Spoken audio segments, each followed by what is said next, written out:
Thank you so very much. Thank you for your leadership. Let me ask a few questions. You know, as I fully expected, your testimonies are not only comprehensive, they were filled with actionable items. And my hope is, because we will convey this to the Department of State, that they will look at it very carefully as well, not just to the TIP office, but to the regional bureaus as well.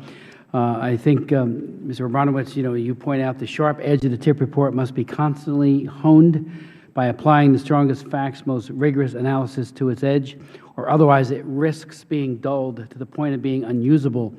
I was concerned with, and still am, because I think this 2013 TIP report will be another test as to whether or not, unwittingly, Congress has moved to weaken our efforts vis-a-vis the most recently passed Leahy Amendment.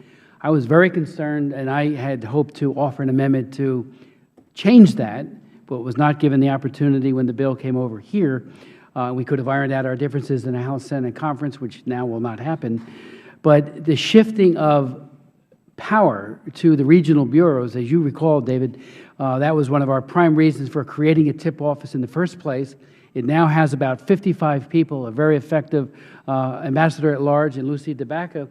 But if the regional bureaus are further empowered and the balance shifts even more in their direction, information and data that we need to be on the table and then acted on in an appropriate way simply will not happen. And I say that not just in the area of trafficking. I have tried repeatedly and asked Secretary Kerry yesterday, and he seemed quite responsive, to take up the issue, even when it came to an American citizen, Jacob Ostreicher, who was languishing in a prison in Bolivia, was for 18 months. Now he has never been accused of anything, had his assets and rice farm stolen, and I have been unable to get the Assistant Secretary to speak out, and we have found that repeatedly with other Assistant Secretaries who have many important jobs to do. Nobody would suggest otherwise, but human rights often take a huge back seat, and trafficking is among the human rights abuses that take that back seat. Same goes for our ambassadors, our DCMs. I do travel a lot and speak out. I'm the Special Representative for Trafficking for the OSCE Parliamentary Assembly, and it is bewildering, no matter who is in the White House, how the ambassadors seem to trivialize and put in a nice little compartment our actions to combat human trafficking. Some are very robust, so you can't make a blanket statement, but frankly, there are many others who want it all to just go away and do a minimal effort against it. And when it comes to the tier rankings, that is catastrophic. So the reason for this hearing was to try to begin a process, as you pointed out, and it's not the last hearing we will hold before TIP or before those rankings are meted out, so that we don't get it wrong. We have had hearings in the past, but this year is a test.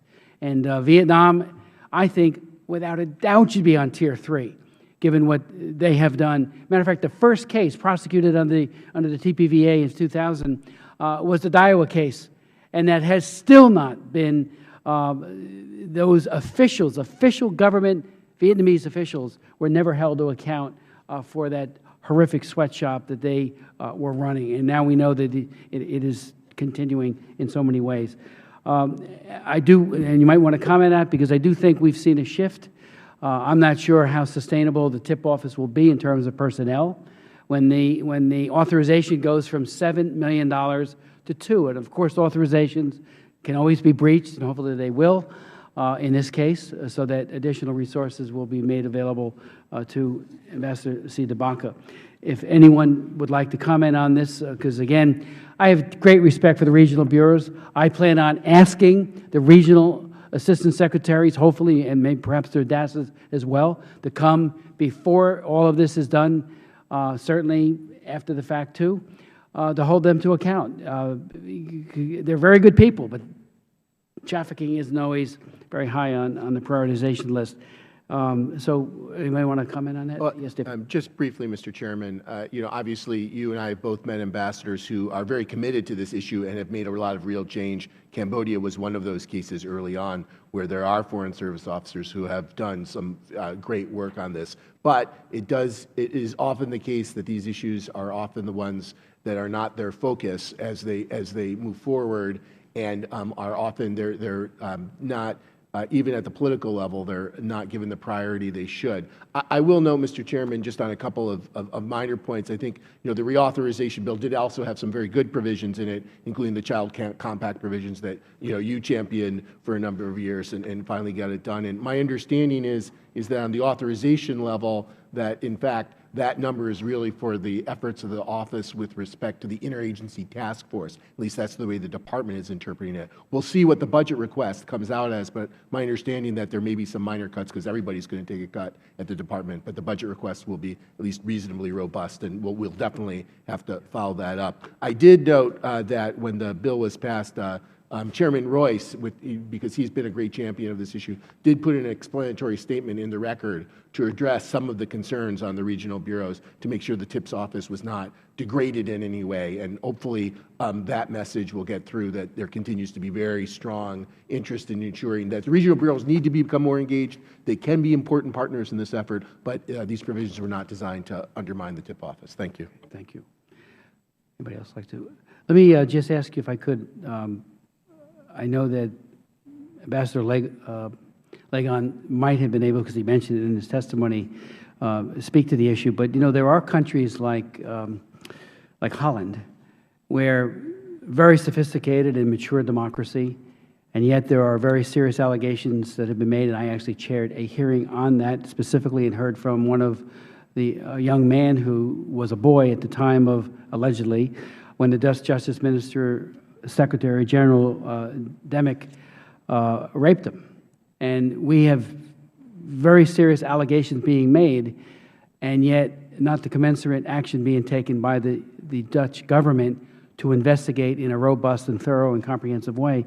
So I just put that. I do hope, and I know we've briefed and passed on information to the TIP office, but it seems to me when you have a country that actually houses The Hague and is known as a center for justice